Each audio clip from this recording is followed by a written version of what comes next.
Bismillahirrahmanirrahim. Assalamualaikum warahmatullahi wabarakatuh.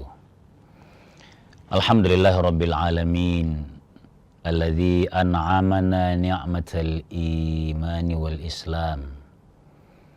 Wassalatu wassalamu ala asyrafil makhluqat sayyidina wa maulana Muhammadin sallallahu alaihi wasallam wa ala alihi wa sahbihi ajma'in, amma ba'd.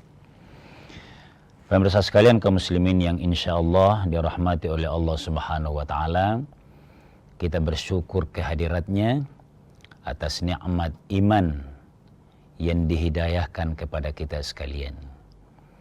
Siapa yang mendapat hidayah keimanan dan keislaman, maka dia tidak akan sesat insyaallah. Salawat dan salam atas junjungan kita Nabiullah Muhammad sallallahu alaihi wasallam. Pemirsa kaum muslimin yang berbahagia, saya mengajak diri saya dan seluruh kaum muslimin nikmati agama kita Islam ini. Nikmati agama kita Islam ini. Apanya yang dinikmati? Fleksibilitasnya. Selalunya ada jalan keluar. Pahamilah, tidak ada dalam syariat Islam perintah yang tidak ada jalan keluarnya. Itu yang saya maksud. Ayo kita nikmati ini. Ini penting. Sebab di tengah kesibukan kita, jangan tergambar kepada sesama muslim maupun luar muslim bahwa ajaran agama kita itu sulit. Ini mendasar ini pemirsa sekalian. Mendasar sekali. Makanya saya pakai muqaddimah, nikmati ajaran ini. Banggakan keislaman kita itu dengan inti ajarannya. Ma ja'ala alaikum fid dini min harajin. Tidak ada dalam syariat ini yang tidak ada jalan keluarnya atau rukhsahnya. Kenapa demikian mukaddimahnya? Sebab kita akan mencoba melihat golongan yang bisa membayar fidyah. Yang bisa membayar fidyah ini hanya dalam ibadah puasa. Saya harus langsung kecualikan. Masih ada faham bahwa banyak ibadah yang bisa dipidyah. Sampai ada yang mempidyah salat.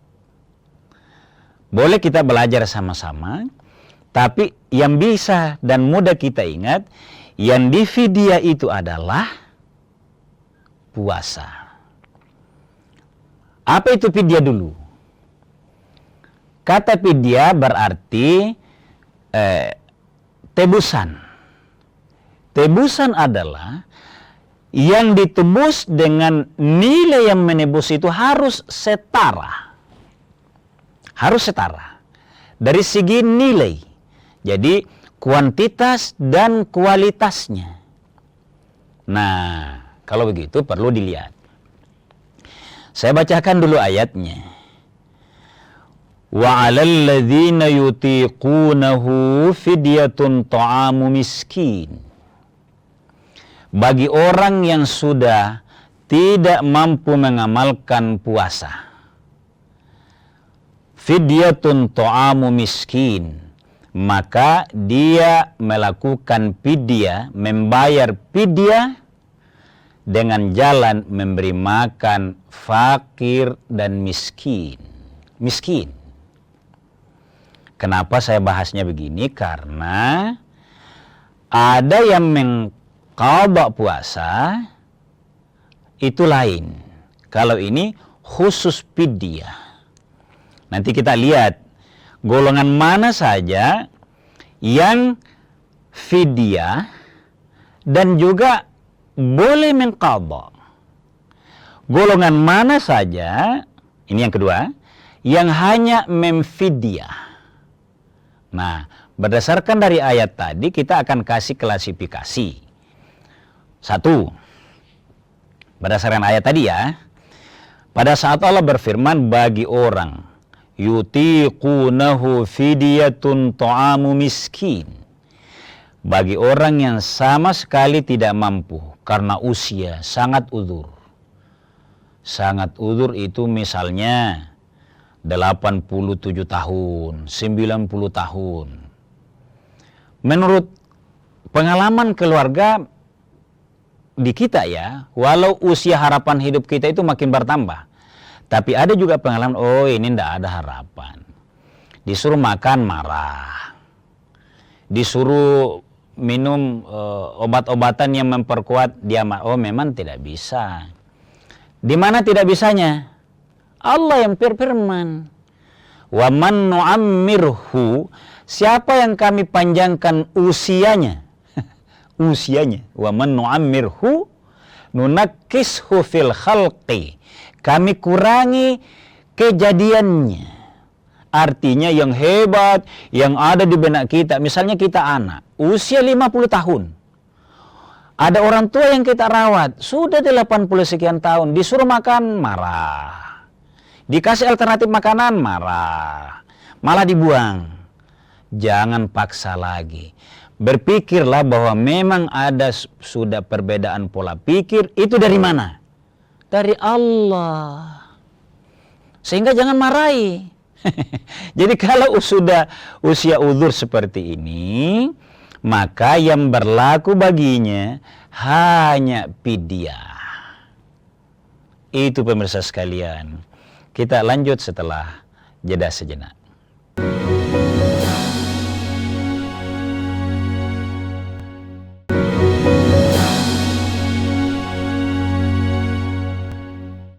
Pemirsa sekalian kaum muslimin yang dimuliakan oleh Allah Subhanahu wa taala, jadi kita membahas satu aspek urgen dalam agama kita, adanya rukhsah, lalu ada fidyah. Saya sudah sampaikan tadi golongan pertama yang boleh yang berfidyah dan hanya fidyah, tidak ada qadanya. Siapa? Orang tua yang lanjut usia dan menurut pengalaman termasuk juga dari dokter. Walau bukan mustahil di sisi kita ya, di sisi Allah ya, tidak mustahil. Tapi ada ayat yang mendorong untuk memahaminya tadi. Wa man nu'ammirhu nunakkishu fil khalqi afala yaqilun, berakallah. Kira-kira gitu. Golongan kedua sekarang. Golongan kedua yang karena tidak mampu berpuasa, maka dia berfidyah adalah golongan orang, dia tidak tua. Tapi na'udzubillah summa na'udzubillah, tentu kita tidak berharap demikian. Dia mengalami penyakit yang permanen. Entah karena musibah apa saja, hilang akalnya. Menurut dokter, sudah tidak ada harapan ini. Jangan maka langkah terbaik dari keluarga yang mengetahui kondisi keluarganya yang demikian, kita berdoa ya, na'udzubillah ini ya. Tapi namanya cobaan, boleh jadi juga ada seseorang yang diuji oleh Allah dengan kondisi demikian. Jangan frustasi. Ada jalan keluarnya. Tenang saja bekerja. Fokuslah bekerja. Carikan solusi. Jaga keluarga kita yang demikian ya. Sekali lagi, na'udzubillah, karena kita minta lindung kepada Allah. Ujian yang ini jauhkan ya Allah. Tapi dia usianya masih muda. Sakitnya permanen. Entah lumpuh, ingatannya terganggu, segala macam. Atau ada hal-hal yang kadangkala baik akalnya, tapi kekuatannya tidak mampu. Maka ini juga segera saja fidyakan, dan dia tidak mengqadha. Tidak qadha. Itu golongan kedua. Yang ketiga, golongan yang kedua yang hanya bayar fidyah adalah hamba Allah yang mau dimuliakan oleh Allah dalam keluarga beragama yang baik-baik. Tapi pernah ada keluarganya, jadi dia menjadi ahli waris dari keluarga yang ia hormati.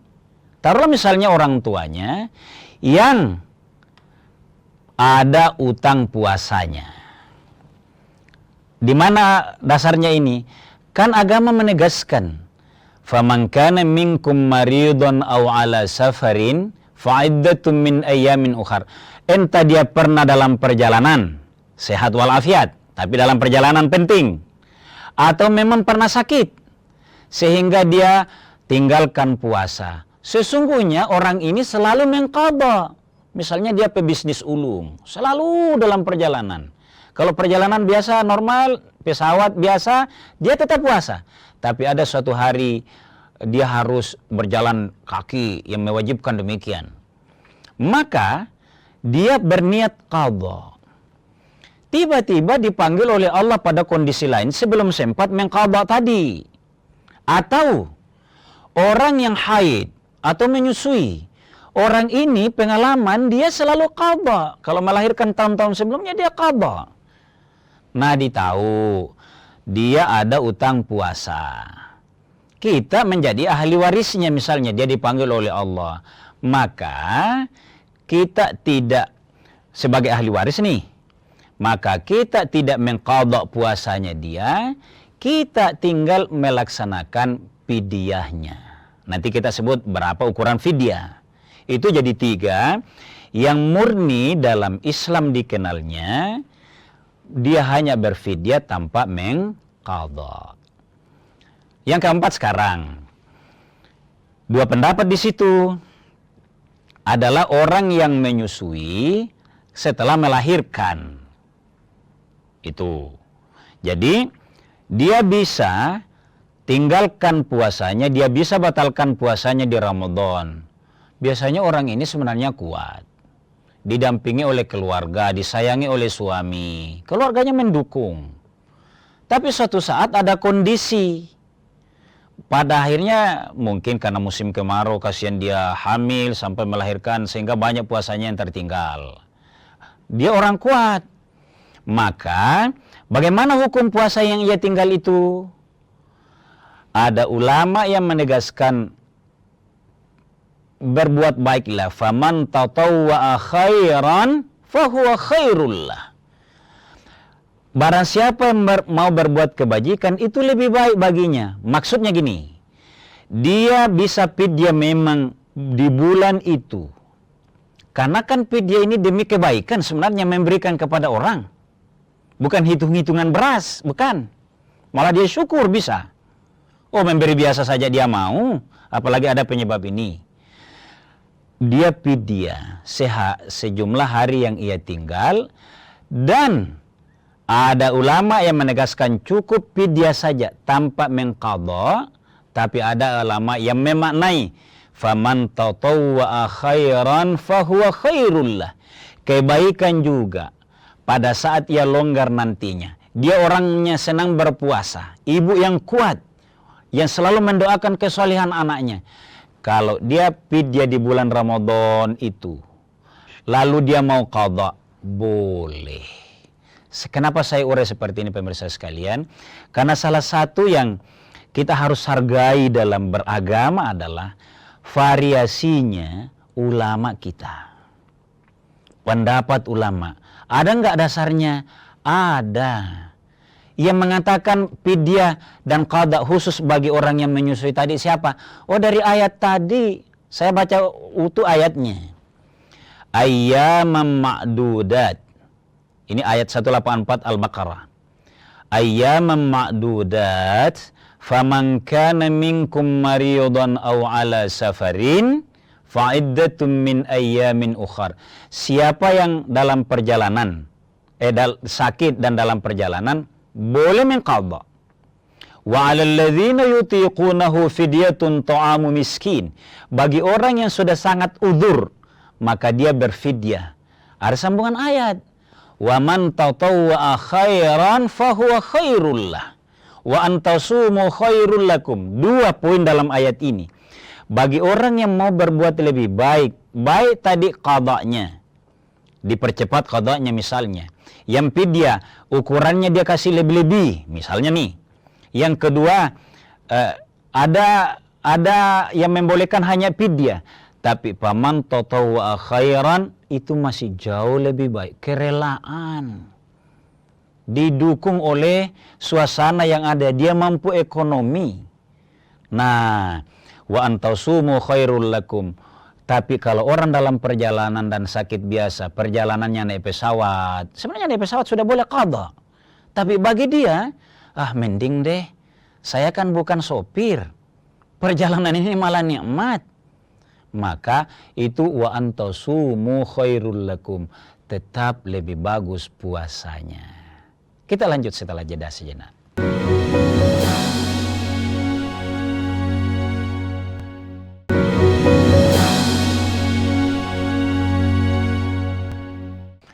Pemirsa sekalian, kaum muslimin yang dimuliakan oleh Allah Subhanahu wa taala. Jadi dalam Islam yang kita nikmati itu adalah adanya hukum dasar atau hukum pokok.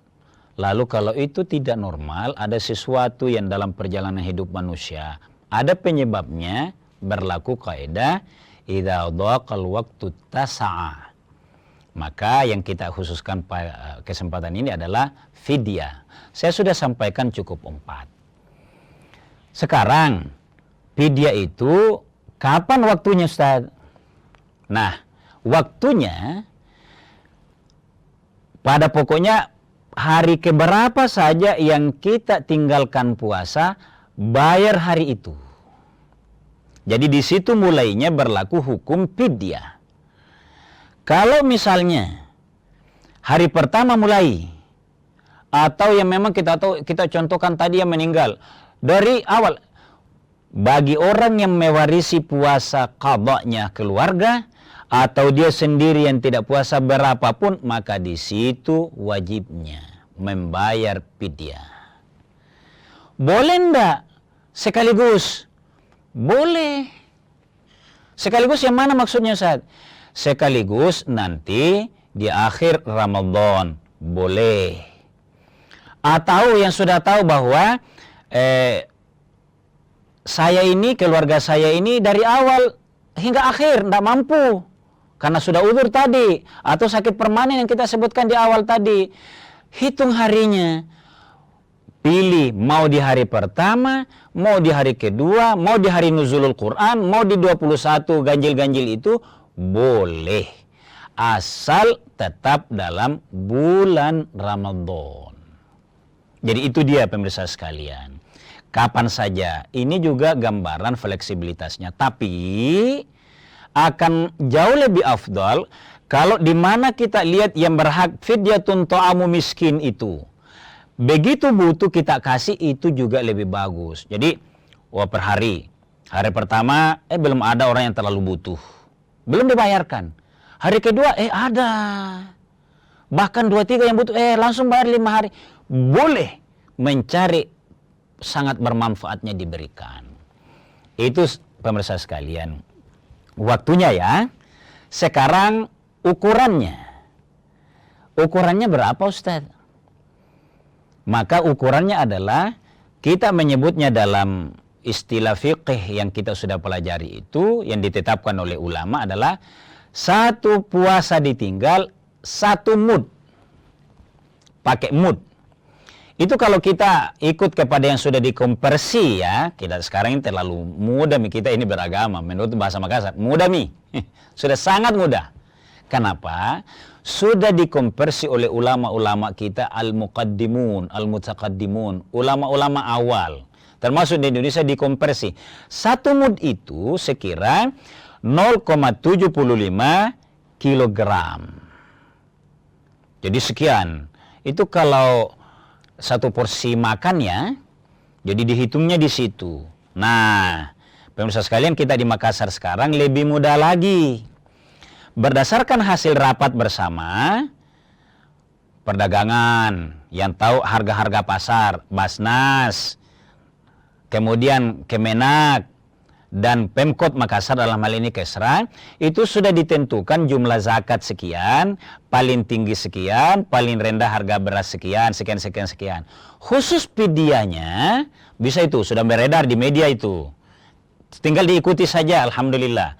Di media sosial sekarang, itu perharinya, 1 mudnya itu yang 0,75 kg tadi, yang dimakan oleh orang.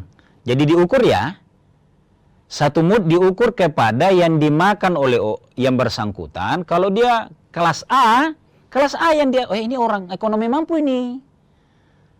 Nilai berasnya tidak sama, tetap satu mud ukurannya, tapi harganya kalau mau dihargai, bedakan harga berasnya. Maka dilihat juga kepada apa yang dikonsumsi oleh orang yang dipidiai itu. Kalau yang ada sekarang disatukan di Makassar itu antara 40.000 sampai 50.000. Itu sudah di media itu. Jadi ukuran zakat kelas 1, kelas 2, kelas 3, yang tertinggi, yang menengah, dan yang terendah, sekian. Di bawahnya ada fidyah, itu sekitar 40 sampai 50.000. Kenapa ada sampainya, ada bawahnya, ada ke atasnya? Itu tadi, sesuai harga beras yang ia konsumsi oleh yang bersangkutan. Pemirsa sekalian kaum muslimin dimuliakan oleh Allah Subhanahu wa taala, fidyah seperti ini itu harus kita ilmui dulu. Makanya mengilmuinya harus lebih dini kita sampaikan. Tadi bagaimana kalau lewat, Ustaz?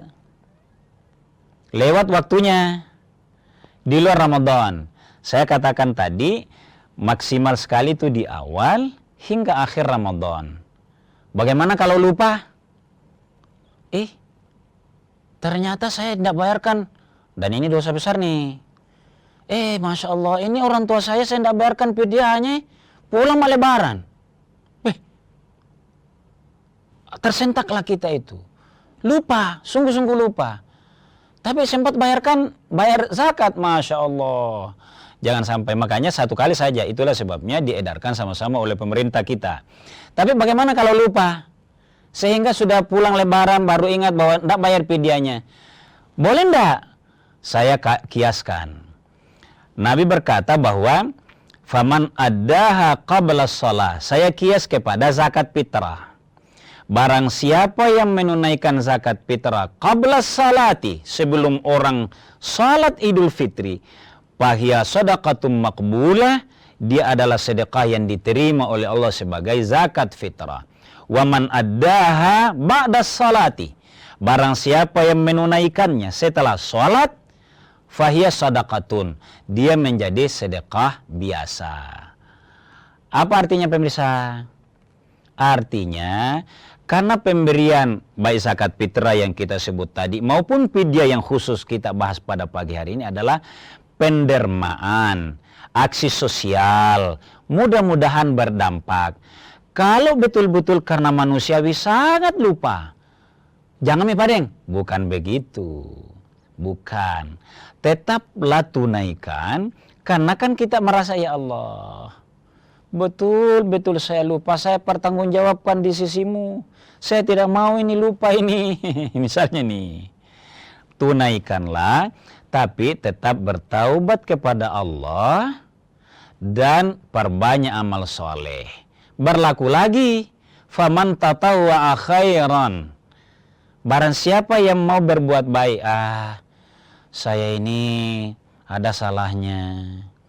Sebagai bentuk penyesalan saya tidak mau hanya standarnya. Saya kasih lebih-lebih deh. Dan saya tidak menunggu lagi, tidak memanggil amil, saya yang datang langsung ke fakir miskin. Itu juga tatawwa'a, keridhaan. Karena lewat waktunya bentuk sebuah penyesalan. Itu pemirsa sekalian. Jadi tetap saja boleh, andai kata sungguh-sungguh lupa, tapi ada penyesalan yang kita buktikan. Ayo kita ikuti baik zakat, fitrah, maupun sampai fidyah ini, dia berdampak sebagai kesalehan sosial, dia ada dampaknya ke umat kita. Menciptakan kesalehan kolektif, kesalehan sosial, bukan hanya kesalehan individu. Mudah-mudahan demikian. Sekian dan demikian. Mohon maaf atas segala kekurangan. Hadanallahu wa iyyakum ajma'in. Wassalamualaikum warahmatullahi wabarakatuh.